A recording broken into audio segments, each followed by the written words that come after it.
नमस्कार। कहानियों के इस सफ़र में आप सबका बहुत स्वागत है। आज हम सुनेंगे प्रेमचंद जी की कहानी गिला। कहानी शुरू करने से पहले मेरा आप सबसे विनम्र निवेदन है, यदि मेरे द्वारा सुनाई गई कहानियाँ आप सबको पसंद आती हों तो कृपया मेरे चैनल को सब्सक्राइब करें और अपने मित्रों में भी साझा करें। तो चलिए सुनते हैं कहानी गिला। जीवन का बड़ा भाग इसी घर में गुजर गया, पर कभी आराम ना नसीब हुआ। मेरे पति संसार की दृष्टि में बड़े सज्जन, बड़े शिष्ट, बड़े उदार, बड़े सौम्य होंगे, लेकिन जिस पर गुजरती है वही जानता है।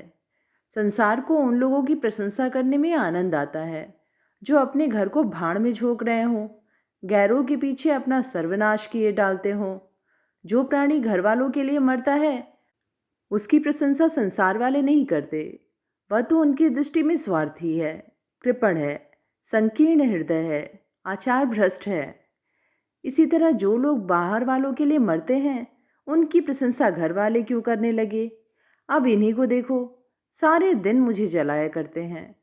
मैं पर्दा तो नहीं करती, लेकिन सौदे सुलभ के लिए बाजार जाना बुरा मालूम होता है।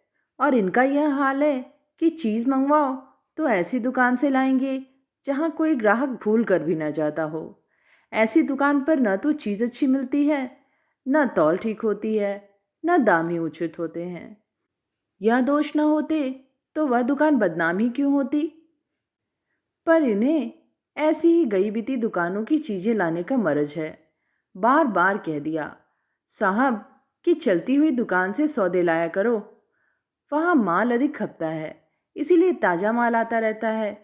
पर इनकी तो टुटपुजिया से बनती है और वे इन्हें उल्टे छुरे से मूड़ते हैं। गेहूं लाएंगे तो सारे बाजार से खराब, घुना हुआ चावल ऐसा मोटा कि बैल भी ना पूछे, दाल में कराई और कंकड़ भरे हुए, मनो लकड़ी जला डालो क्या मजाल की गले। घी लाएंगे तो आधा आधा तेल या 16 आने काटो जेम, और दरअसल घी से एक छटा कम। तेल लाएंगे तो मिलावट, बालों में डालो तो चिमट जाए, पर दाम दे आएंगे शुद्ध आंवले के तेल का। किसी चलती हुई नामी दुकान पर जाते तो इन्हें जैसे डर लगता है। शायद ऊंची दुकान और फीके पकवान के कायल हैं। मेरा अनुभव तो यह है कि नीची दुकान पर ही सड़े पकवान मिलते हैं। एक दिन की बात हो तो बर्दाश्त कर ली जाए, रोज रोज का टंटा नहीं सहा जाता। मैं पूछती हूँ, आखिर आप टुटपुजियों की दुकान पर जाते ही क्यों हैं?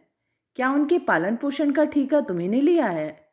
आप फरमाते हैं, मुझे देखकर सबके सब बुलाने लगते हैं। वाह, क्या कहना है, कितनी दूर की बात कही है। जरा इन्हें बुला लिया और खुशामद के 2 शब्द सुना दिए, थोड़ी सी स्तुति कर दी, बस आपका मिजाज आसमान पर जा पहुंचा। फिर इन्हें सुधि नहीं रहती कि यह कूड़ा करकट बांध रहा है या क्या। पूछती हूँ, तुम उस रास्ते से जाते ही क्यों हो? क्यों किसी दूसरे रास्ते से नहीं जाते? ऐसे उठाए गिरों को मुंह ही क्यों लगाते हो? इसका कोई जवाब नहीं। एक चुप 100 बाधाओं को हराती है। एक बार एक गहना बनवाने को दिया। मैं तो महाशय को जानती थी, इनसे कुछ पूछना व्यर्थ था। अपनी पहचान की एक सुनार को बुला रही थी। संयोग से आप भी विराजमान थे। बोले, यह संप्रदाय विश्वास के योग्य नहीं, धोखा खाओगी। मैं एक सुनार को जानता हूँ, मेरे साथ का पढ़ा है, बरसों साथ साथ खेले हैं। वह मेरे साथ चालबाजी नहीं कर सकता। मैंने भी समझा, जब इनका मित्र है और वह भी बचपन का, तो कहाँ तक दोस्ती का हाक न निभाएंगे। सोने का एक आभूषण और 100 रुपये इनके हवाले किए। इस भले मानस ने वह आभूषण और रुपए न जाने किस बेईमान को दे दिए कि बरसों के झंझट के बाद जब चीज बनकर आई तो 8 आने तांबा और इतनी भद्दी की देखकर घिन लगती थी। बरसों की अभिलाषा धूल में मिल गई, रो पीट कर बैठ रही।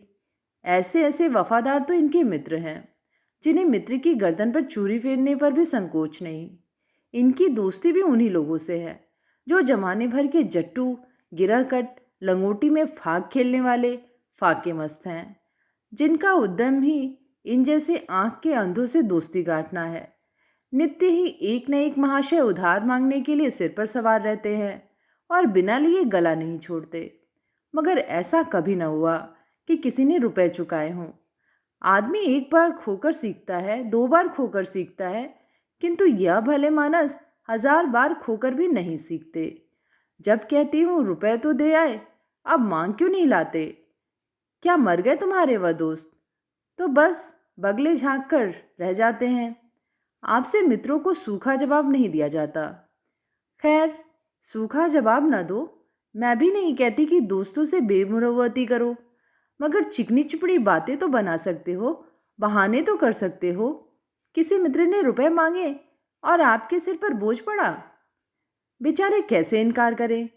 आखिर लोग जान जाएंगे कि नहीं कि यह महाशय भी खुखली हैं। इनकी हविश यह है कि दुनिया इन्हें संपन्न समझती रहे, चाहे मेरे गहने ही क्यों न गिरो रखने पड़े।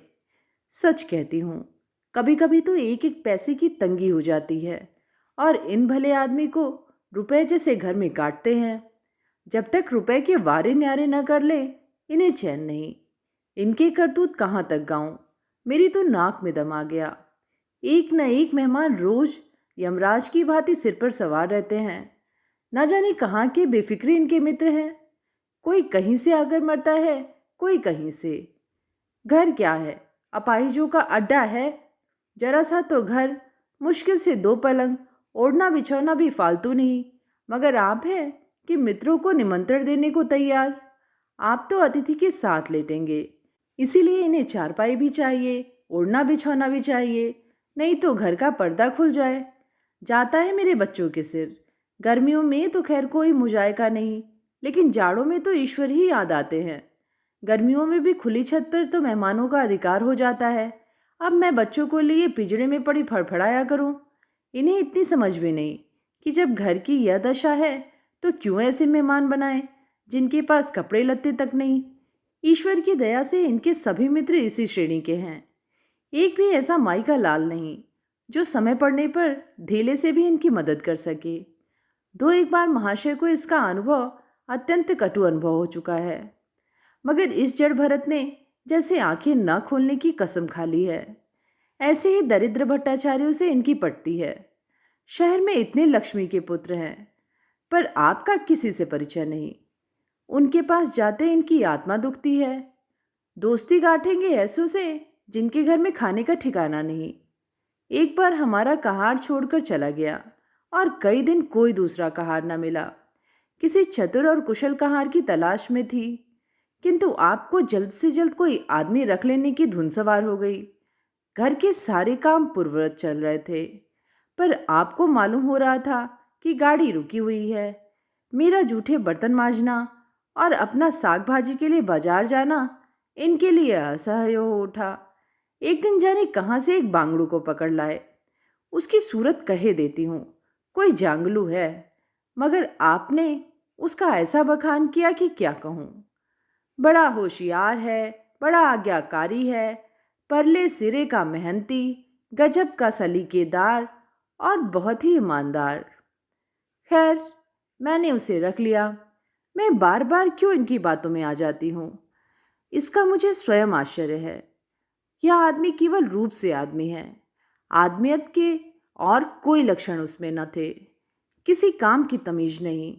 बेईमान न था, पर गधा अव्वल दर्जे का।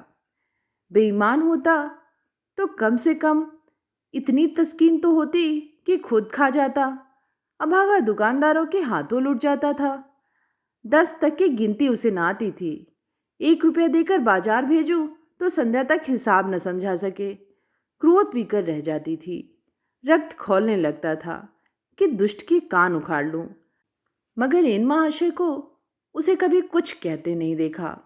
डांटना तो दूर की बात है। आप नहा धोकर धोती छाट देते हैं और वह दूर बैठा तमाशा देख रहा है। मैं तो बच्चा का खून पी जाती, लेकिन इन्हें जरा भी गम नहीं। जब मेरे डांटने पर धोती छाटने जाता भी तो आप उसे समीप न आने देते।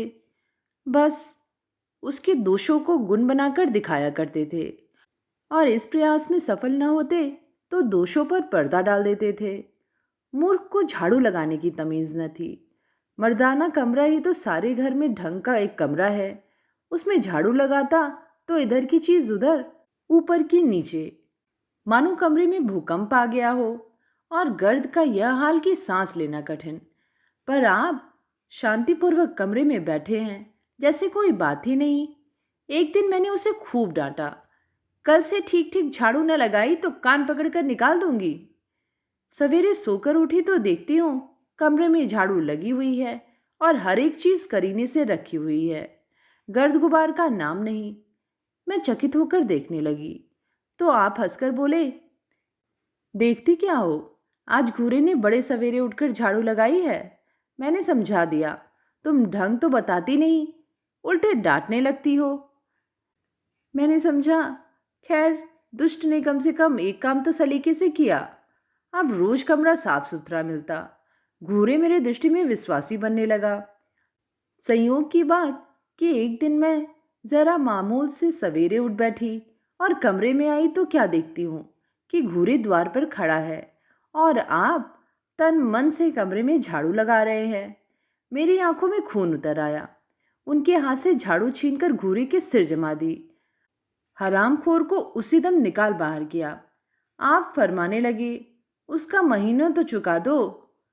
वहां ही समझ, एक तो काम न करे, उस पर आंखें दिखाए, उस पर पूरी मजूरी भी चुका दूं। मैंने एक कौड़ी भी न दी। एक कुर्ता दिया था, वह भी छीन लिया। इस पर जड़ भरत महाशय मुझसे कई दिन रूठे रहे। घर छोड़कर भागे जाते थे। बड़ी मुश्किलों से रुके। ऐसे ऐसे भोदू भी संसार में पड़े हुए हैं। मैं न होती तो शायद अब तक इन्हें किसी ने बाजार में बेच दिया होता। एक दिन मेहतर ने उतारे कपड़ों का सवाल किया। इस बेकारी के जमाने में फालतू कपड़े तो शायद पुलिस वालों या रईसों के घर में हों। मेरे घर में तो जरूरी कपड़े भी काफी नहीं। आपका वस्त्रालय एक बक्ची में आ जाएगा, जो डाक के पार्सल से कहीं भेजा जा सकता है। फिर इस साल जाड़ों के कपड़े बनवाने की नौबत ना आई। पैसे नजर नहीं आते, कपड़े कहाँ से बने। मैंने मेहतर को साफ जवाब दे दिया। कड़ाके का जाड़ा पड़ रहा था। इसका अनुभव मुझे कम न था। गरीबों पर क्या बीत रही है इसका भी मुझे ज्ञान था, लेकिन मेरे या आपके पास खेद के सिवा इसका और कोई क्या इलाज है। जब तक समाज का यह संगठन रहेगा, ऐसी शिकायतें पैदा होती रहेंगी। जब एक एक अमीर और रईस के पास एक एक मालगाड़ी कपड़ों से भरी हुई है, तब फिर निर्धनों को क्यों न नग्नता का कष्ट उठाना पड़े। खैर, मैंने तो मेहतर को जवाब दे दिया। आपने क्या किया कि आपका कोट उठाकर उसको भेंट कर दिया। मेरी देह में आग लग गई। इतनी दानशील नहीं हूं कि दूसरों को खिलाकर आप सो रहूं। देवता के पास यही एक कोट था। आपको इसकी जरा भी चिंता न हुई कि पहनेंगे क्या। यश के लोभ ने जैसे बुद्धि ही हर ली। मेहतर ने सलाम किया, दुआएं दी और अपनी राह ली। आप कई दिन सर्दी से ठिठुरते रहे। प्रातःकाल घूमने जाया करते थे, वह बंद हो गया। ईश्वर ने उन्हें हृदय भी एक विचित्र प्रकार का दिया है। फटे पुराने कपड़े पहनते आपको जरा भी संकोच नहीं होता। मैं तुम्हारे लाज की गड़ जाती हूँ, पर आपको जरा फिक्र नहीं। कोई हंसता है तो हंसे, आपकी बला से। अंत में जब मुझसे ना देखा गया तो एक कोट बनवा दिया। जी तो जलता था कि खूब सर्दी खाने दूं, पर डरी कि कहीं बीमार पड़ जाए तो और बुरा हो। आखिर काम तो उन्हीं को करना है। महाशय अपने दिल में समझते होंगे मैं कितना विनीत, कितना परोपकारी हूँ। शायद इन्हें इन बातों का गर्व हो। मैं इन्हें परोपकारी नहीं समझती, ना विनीत ही समझती हूँ। यह जड़ता है, सीधी सादी निरीता। जिस मेहतर को आपने अपना कोट दिया, उसे मैंने कई बार रात को शराब के नशे में मस्त झूमता देखा है और आपको दिखा भी दिया है। फिर दूसरे की विवेकहीनता की पुरौती हम क्यों करें। अगर आप विनीत और परोपकारी होते तो घर वालों के प्रति भी तो आपके मन में कुछ उदारता होती। यह सारी उदारता बाहर वालों के लिए ही सुरक्षित है। घर वालों को उसका अल्पांश भी न मिलना चाहिए। मेरी इतनी अवस्था बीत गई, पर इस भले आदमी ने कभी अपने हाथों से मुझे एक उपहार भी न दिया। बेशक मैं जो चीज़ बाजार से मंगवाऊं उसे लाने में इन्हें जरा भी आपत्ति नहीं, बिल्कुल उज्र नहीं। मगर रुपए मैं दे दूं, यह शर्त है। इन्हें खुद कभी यह उमंग नहीं होती। या मैं मानती हूं कि बेचारे अपने लिए भी कुछ नहीं लाते, मैं जो कुछ मंगवा दूं उसी पर संतुष्ट हो जाते हैं। मगर आखिर आदमी कभी कभी शौक की चीजें चाहता ही है। अन्य पुरुषों को देखती हूँ, स्त्री के लिए तरह तरह के गहने, भांति भांति के कपड़े, शौक श्रृंगार की वस्तुएं लाते हैं। यहाँ इस व्यवहार का निषेध है। बच्चों के लिए भी मिठाइयाँ, खिलौने, बाजे शायद जीवन में एक बार भी न लाए हों। शपथ भी खाली है, इसीलिए मैं तो इन्हें कृपण कहूंगी कहूंगी हृदय शून्य कहूंगी, उदार नहीं कह सकती। दूसरों के साथ इनका जो सेवा भाव है उसका कारण है इनका यश लोभ और व्यवहारिक अज्ञानता। आपके विनय का यह हाल है कि जिस दफ्तर में आप नौकर हैं उसके किसी अधिकारी से आपका मेलजोल नहीं। अफसरों को सलाम करना तो आपकी नीति के विरुद्ध है। नज़र या डाली तो दूर की बात है, और तो और कभी किसी अफसर के घर नहीं जाते। इसका खामियाजा आप ना उठाएं तो कौन उठाए। औरों को रियायती छुट्टियां मिलती हैं, आपका वेतन कटता है। औरों की तरक्कियां होती हैं, आपको कोई पूछता भी नहीं। हाजिरी में 5 मिनट की भी देर हो जाए तो जवाब पूछा जाता है। बेचारे जी तोड़कर काम करते हैं। कोई बड़ा कठिन काम आ जाता है तो इन्हीं के सर मढ़ा जाता है। इन्हें जरा भी आपत्ति नहीं। दफ्तर में इन्हें घिस्सू, पिस्सू आदि उपाधियां मिली हुई हैं, मगर पड़ाव कितनी ही बड़ा मारे, इनके भाग्य में वही सूखी घास लिखी है। यह विनय नहीं है, स्वाधीन मनोवृत्ति भी नहीं है। मैं तो इसे समय चातुरी का अभाव कहती हूँ, व्यवहारिक अज्ञानता की क्षति कहती हूँ। आखिर कोई अफसर आपसे क्यों प्रसन्न हो? इसलिए कि आप बड़े मेहनती हैं। दुनिया का काम मुरव्वत और रवादारी से चलता है। अगर हम किसी से खिंचे रहें तो कोई कारण नहीं कि वह भी हमसे ना खिंचा रहे। फिर जब मन में क्षोभ होता है तो वह दफ्तरी व्यवहारों में भी प्रकट हो ही जाता है। जो महतत अफसर को प्रसन्न रखने की चेष्टा करता है, जिसकी जात से अफसर का कोई व्यक्तिगत उपकार होता है, जिस पर वह विश्वास कर सकता है, उसका लिहाज वह स्वभाव तक करता है। ऐसे सिरागियों से क्यों किसी को सहानुभूति होने लगी? अफसर भी तो मनुष्य है। उसके हृदय में जो सम्मान और विशिष्टता की कामना है वह कहाँ पूरी हो? जब अधीनस्थ कर्मचारी ही उससे फिरंट रहे तो क्या उसके अफसर उसे सलाम करने आएंगे? आपने जहाँ नौकरी की वहाँ से निकाले गए, कभी किसी दफ्तर में 2-3 साल से ज़्यादा ना टिके। या तो अफसर से लड़ गए या कार्याधिकी के कारण छोड़ बैठे। आपको कुटुंब सेवा का दावा है। आपके कई भाई भतीजे होते हैं, वह कभी इनकी बात भी नहीं पूछते। आप बराबर उनका मुंह ताकते रहते हैं। इनके एक भाई साहब आजकल तहसीलदार हैं। घर की मिल्कियत उन्हीं की निगरानी में है। वह ठाठ से रहते हैं। मोटर रख ली है, कई नौकर चाकर हैं, मगर यहाँ भूले से भी पत्र नहीं लिखते। एक बार हमें रुपए की बड़ी तंगी हुई। मैंने कहा, अपने भ्राता जी से क्यों नहीं मांग लेते? कहने लगे, उन्हें क्यों चिंता में डालूं? उन्हें भी तो अपना खर्च है, कौन सी ऐसी बचत हो जाती होगी। जब मैंने बहुत मजबूर किया तो आपने पत्र लिखा। मालूम नहीं पत्र में क्या लिखा। पत्र लिखा या मुझे चकमा दे दिया। रुपए ना आने थे, ना आए। कई दिनों के बाद मैंने पूछा, कुछ जवाब आया श्रीमान के भाई साहब के दरबार से? आपने रुष्ट होकर कहा, अभी केवल 1 सप्ताह तो खत पहुंचे हुए, अभी क्या जवाब आ सकता है। 1 सप्ताह और गुजरा, मगर जवाब नदारद। अब आपका यह हाल है कि मुझे कुछ बातचीत करने का अवसर ही नहीं देते। इतने प्रसन्नचित्त नजर आते हैं कि क्या कहूँ। बाहर से आते हैं तो खुश खुश, कोई न कोई सिगुला लिए हुए। मेरी खुशामद भी खूब हो रही है। मेरे मैके वालों की प्रशंसा भी हो रही है। मेरे गृह प्रबंध का बखान भी असाधारण रीति से किया जा रहा है। मैं इस महाशय की चाल समझ रही थी। यह सारी दिलजोई केवल इसीलिए थी कि श्रीमान के भाई साहब के विषय में कुछ न पूछ बैठूं। सारे राजनीतिक, आर्थिक, सामाजिक, आचारिक प्रश्नों की मुझसे व्याख्या की जाती थी, इतने विस्तार और गवेषणा के साथ कि विशेषज्ञ भी लोहा मान जाए, केवल इसलिए कि मुझे वह प्रसंग उठाने का अवसर न मिले। लेकिन मैं भला कब चूकने वाली थी। जब पूरे 2 सप्ताह गुजर गए और बीमे के रुपए भेजने की मिति मौत की तरह सिर पर सवार हो गई तो मैंने पूछा, क्या हुआ? तुम्हारे भाई साहब ने श्रीमुख से कुछ फरमाया या अभी तक पत्र नहीं पहुंचा? आखिर घर की जायदाद में हमारा भी कुछ हिस्सा है या नहीं? या हम किसी लौंडीदासी की संतान हैं? 500 रुपये साल का नफा तो 10 साल पहले था, अब तो 1,000 से कम न होगा। पर हमें कभी एक कानी कौड़ी भी नहीं मिली। मोटे हिसाब से हमें 2,000 मिलना चाहिए। 2,000 न हो, 1,000 हो, 500 हो, 250 हो, कुछ ना हो तो बीमा के प्रीमियम भर के तो हो। तहसीलदार साहब की आमदनी हमारी आमदनी की चौगुनी है, रिश्वतें भी लेते हैं, तो फिर हमारे रुपए क्यों नहीं देते? आप हे हा हा हा हा करने लगे।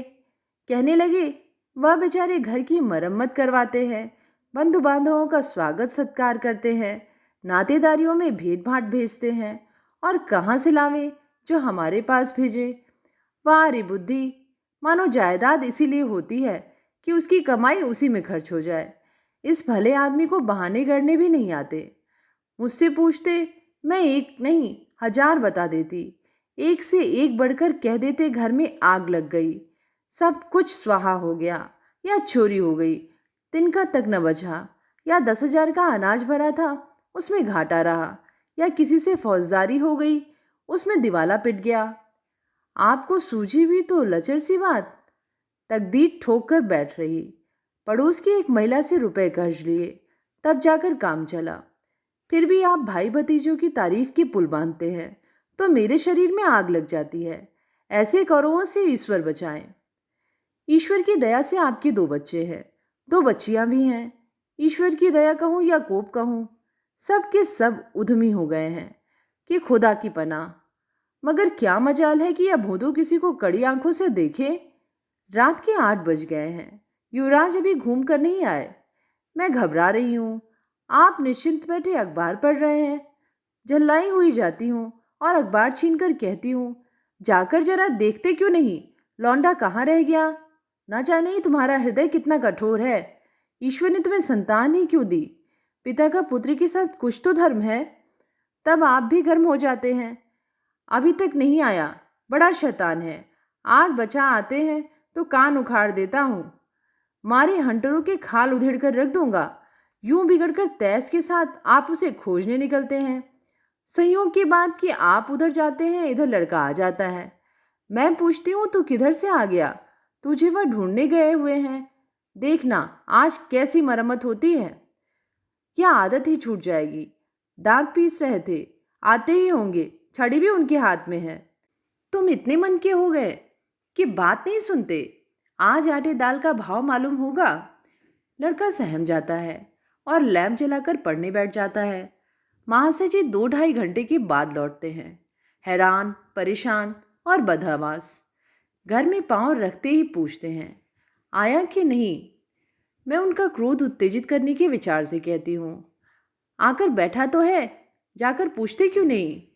पूछकर हार गई। कहाँ गया था? कुछ बोलता ही नहीं। आप गरज कर कहते हैं, मन्नू यहाँ आओ। लड़का थरथर कांपता हुआ आकर आंगन में खड़ा हो जाता है।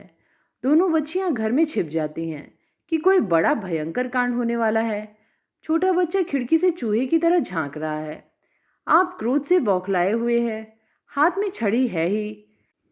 मैं भी वह क्रोधोन्मत्त आकृति देखकर पछताने लगती हूँ कि कहाँ से इनसे शिकायत की। आप लड़के के पास जाते हैं, मगर छड़ी के जमाने के बदले आहिस्ते से उसके कंधे पर हाथ रखकर बनावटी क्रोध से कहते हैं, तुम कहाँ गए थे जी? मना किया जाता है, मानते नहीं हो। खबरदार, जो अब कभी इतनी देर होगी। आदमी शाम को घर चला जाता है या मटर गश्ती करता है। मैं समझ रही हूँ कि यह भूमिका है, विषय अब आएगा। भूमिका तो बुरी नहीं, लेकिन यहाँ तो भूमिका पर इति हो जाती है। बस आपका क्रोध शांत हो गया, बिल्कुल जैसे कुआर की घटा। घेर घार हुआ, काले बादल आए, गड़गड़ाहट हुई और गिरी क्या 4 बूंदे। लड़का अपने कमरे में चला जाता है और शायद खुशी से नाचने लगता है। मैं पराभूत होकर कहती हूँ, तुम तो जैसे डर गए। भला 2-4 तमाचे तो लगाए होते, इसी तरह तो लड़के शेर हो जाते हैं। आप फरमाते हैं, तुमने सुना नहीं मैंने कितने जोर से डांटा? बच्चे की जान ही निकल गई होगी। देख लेना जो फिर कभी देर से आए। तुमने डांटा तो नहीं, हाँ आंसू पोंछ दिए। तुमने मेरी डांट नहीं सुनी? क्या कहना है आपकी डांट का? लोगों के कान बहरे हो गए। लाओ, तुम्हारा गला सहला दूं। आपने एक नया सिद्धांत निकाला है कि दंड देने से लड़के खराब हो जाते हैं। आपके विचार से लड़कों को आज़ाद रहना चाहिए। उन पर किसी तरह का बंधन, शासन या दबाव ना होना चाहिए। आपके मत से शासन बालकों के मानसिक विकास में बाधक होता है। इसी का यह फल है कि लड़के बेनकेल के ऊंट बने हुए हैं। कोई 1 मिनट भी किताब खोलकर नहीं बैठता। कभी गुल्ली डंडा, कभी गोलियां, कभी कनकौवे। श्रीमान भी लड़कों के साथ खेलते हैं। 40 साल की उम्र और लड़कपन इतना। मेरे पिताजी के सामने मजाल थी कि कोई लड़का कनकौवा उड़ा ले या गुल्ली डंडा खेल सके। खून पी जाते। प्रातःकाल से लड़कों को लेकर बैठ जाते थे। स्कूल से जो ही लड़के आते फिर ले बैठते थे। बस संध्या के समय आधा घंटे की छुट्टी देते थे। रात को फिर जोत देते। या नहीं कि आप तो अखबार पढ़ा करें और लड़के गली गली भटकते फिरें। कभी कभी आप सींग कटाकर बछड़े बन जाते हैं। लड़कों के साथ ताश खेलने बैठा करते हैं। ऐसे बाप का भला लड़कों पर क्या रोब हो सकता है? पिताजी के सामने मेरे भाई सीधे ताक नहीं सकते थे। उनकी आवाज़ सुनते ही तहलका मच जाता था। उन्होंने घर में एक कदम रखा और शांति का साम्राज्य हुआ। उसके सम्मुख जाते लड़कों के प्राण सूखते थे। उसी शासन की यह बरकत है कि सभी लड़के अच्छे अच्छे पदों पर पहुंच गए। हाँ, स्वास्थ्य किसी का अच्छा नहीं है। तो पिताजी का ही स्वास्थ्य कौन सा बड़ा अच्छा था। बेचारे हमेशा किसी न किसी औषधि का सेवन करते रहते थे। और क्या कहूँ, एक दिन तो हद ही हो गई। श्रीमान जी लड़कों को कनकौवा उड़ाने की शिक्षा दे रहे थे। यूं घुमाओ, यूं गोता दो, यूं खींचो, यूं ढील दो। ऐसा तन मन से सिखा रहे थे मानो गुरु मंत्र दे रहे हो। उस दिन मैंने इनकी ऐसी खबर ली कि याद करते होंगे। तुम कौन होते हो मेरे बच्चों को बिगाड़ने वाले? तुम्हें घर से कोई मतलब नहीं है ना हो, लेकिन आप मेरे बच्चों को खराब ना कीजिए। बुरी बुरी आदतें ना सिखाइए। आप उन्हें सुधार नहीं सकते तो कम से कम बिगाड़िए मत। लगे बगले झांकने। मैं चाहती हूँ एक बार यह भी गर्म पड़े तो अपना छन्नी रूप दिखाऊं, पर यह इतना जल्द दब जाते हैं कि मैं हार जाती हूँ। पिताजी किसी लड़के को मेले तमाशे न ले जाते थे। लड़का सिर पटक कर मर जाए मगर जरा भी न पसीजते थे। और इन महात्मा जी का यह हाल है कि एक एक से पूछ कर मेले ले जाते हैं। चलो चलो, वहाँ बड़ी बहार है, खूब आतिशबाजियाँ छूटेंगी, गुब्बारे उड़ेंगे, विलायती चरखियाँ भी हैं, उन पर मज़े से बैठना। और तो और, आप लड़कों को हॉकी खेलने के लिए भी नहीं रोकते। क्या अंग्रेजी खेल भी कितने जानलेवा होते हैं। क्रिकेट, फुटबॉल, हॉकी, एक से एक घातक। गेंद लग जाए तो जान लेकर ही छोड़े। पर आपको इन सभी खेलों से प्रेम है। कोई लड़का मैच में जीत कर आ जाता है तो ऐसे फूल उठते हैं मानो किला जीत कर आया हो। आपको इसकी जरा भी परवाह नहीं कि चोट चपेट आ गई तो क्या होगा। हाथ पांव टूट गए तो बेचारों की जिंदगी कैसे पार लगेगी। पिछले साल कन्या का विवाह था। आपको जिद थी कि दहेज के नाम कानी कौड़ी भी न देंगे, चाहे कन्या आजीवन कुंवारी बैठी रहे। यहाँ भी आपका आदर्शवाद आकुदा। समाज के नेताओं का छल प्रपंच आए दिन देखते रहते हैं, फिर भी आपकी आंखें नहीं खुलती। जब तक समाज की यह व्यवस्था कायम है और युवती कन्या का अविवाहित रहना निंदास्पद है, तब तक यह प्रथा मिटने की नहीं। 2-4 ऐसे व्यक्ति भले ही निकल आवे जो दहेज के लिए हाथ न फैलाएं, लेकिन इसका परिस्थिति पर कोई असर नहीं पड़ता और कुप्रथा ज्यों की त्यों बनी हुई है। पैसों की तो कमी नहीं है, दहेज की बुराइयों पर लेक्चर दे सकते हैं, लेकिन मिलते हुए दहेज को छोड़ देने वाला मैंने आज तक न देखा। जब लड़कों की तरह लड़कियों की शिक्षा और जीविका की सुविधाएं निकल आएंगी तो यह प्रथा भी विदा हो जाएगी। उसके पहले संभव नहीं। मैंने जहाँ जहाँ संदेश भेजा दहेज का प्रश्न उठ खड़ा हुआ और आपने प्रत्येक अवसर पर टांग अड़ाई। अब इस तरह पूरा साल गुजर गया और कन्या को 17वां लग गया तो मैंने एक जगह बात पक्की कर ली। आपने भी स्वीकार कर लिया क्योंकि वर पक्ष ने लेन देन का प्रश्न उठाया ही नहीं। हालांकि अंतःकरण में उन लोगों को पूरा विश्वास था कि अच्छी रकम मिलेगी, पर मैंने भी तय कर लिया था कि यथाशक्ति कोई बात उठा न रखूंगी। विवाह के सकुशल होने में कोई संदेह न था, लेकिन इन महाशय के आगे मेरी एक न चली। यह प्रथा निंद्य है, यह रस्म निरर्थक है। यहाँ रुपए की क्या जरूरत, यहाँ गीतों का क्या काम। नाक में दम था। यह क्यों, वह क्यों, या तो साफ दहेज है। तुमने मेरे मुंह में कालिक लगा दी, मेरी आबरू मिटा दी।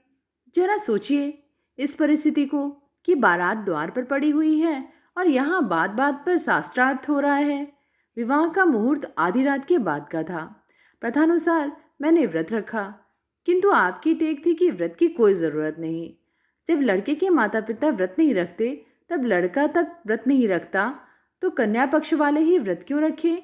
मैं और सारा खानदान मना करता रहा, लेकिन आपने नाश्ता किया, भोजन किया। खैर, कन्यादान का मुहूर्त आया। आप सदैव से इस प्रथा के विरोधी हैं। आप इसे निषिद्ध समझते हैं। कन्या क्या दान की वस्तु है? दान रुपए पैसे जगह जमीन का ही हो सकता है, पशुदान भी हो जाता है, लेकिन लड़की का दान एक लचर सी बात है। कितना समझाती हूँ, पुरानी प्रथा है, वेद काल से होती चली आई है, शास्त्रों में इसकी व्यवस्था है। संबंधी समझा रहे हैं, पंडित समझा रहे हैं, पर आप हैं कि कान पर जूं नहीं रेंगती। हाथ जोड़ती हूँ, पैरों पड़ती हूँ, गिड़गिड़ाती हूँ, लेकिन मंडप के नीचे न गए। और मज़ा यह है कि आपने ही तो यह अनर्थ किया और आप ही मुझसे रूठ गए। विवाह के पश्चात महीनों बोलचाल न रही। झक मारकर मुझे को मनाना पड़ा। किंतु सबसे बड़ी विडंबना यह है कि इन सारे दुर्गुणों के होते हुए भी मैं इनसे एक दिन भी पृथक नहीं रह सकती, एक क्षण का वियोग नहीं सह सकती। इन सारे दोषों पर भी मुझे इनसे प्रगाढ़ प्रेम है। इनमें यह कौन सा गुण है जिस पर मैं मुग्ध हूँ, मैं खुद नहीं जानती। पर इनमें कोई बात तो ऐसी है जो मुझे इनकी चेरी बनाए हुए है। वह जरा मामूली सी देर में घर आते हैं तो प्राण नवों में समा जाते हैं। आज यदि विधाता इनके बदले मुझे कोई विद्या या बुद्धि का पुतला, रूप और धन का देवता भी दे, तो मैं उसकी ओर आंखें उठाकर न देखूं। यह धर्म की बेड़ी नहीं है, कदापि नहीं। प्रथागत पतिव्रत भी नहीं, बल्कि हम दोनों की प्रकृति में कुछ ऐसी क्षमताएं, कुछ व्यवस्थाएं उत्पन्न हो गई हैं, मानो किसी मशीन के कल पुर्जे घिसघिसाकर फिट हो जाते हों और एक पुर्जे की जगह दूसरा पुर्जा काम न दे सके, चाहे वह पहले से कितना ही सुडौल, नया और सुदृढ़ क्यों न हो। जाने हुए रास्ते से हम निसंक आंखें बंद किए जाते हैं। उसके ऊंच नीच, मोड़ और घुमाव सब हमारी आंखों के समाये हुए हैं। अनजान रास्ते पर चलना कितना कष्टप्रद होता है। शायद आज मैं इनके दोषों को गुणों से बदलने पर भी तैयार न होंगी। तो ये थी कहानी गिला। कहानी आप सबको कैसी लगी नीचे कमेंट में लिख के ज़रूर बताइएगा। ऐसी ही अनेक कहानियाँ सुनने के लिए चैनल को ज़रूर सब्सक्राइब करें। फिर मिलेंगे एक नई कहानी के साथ। धन्यवाद।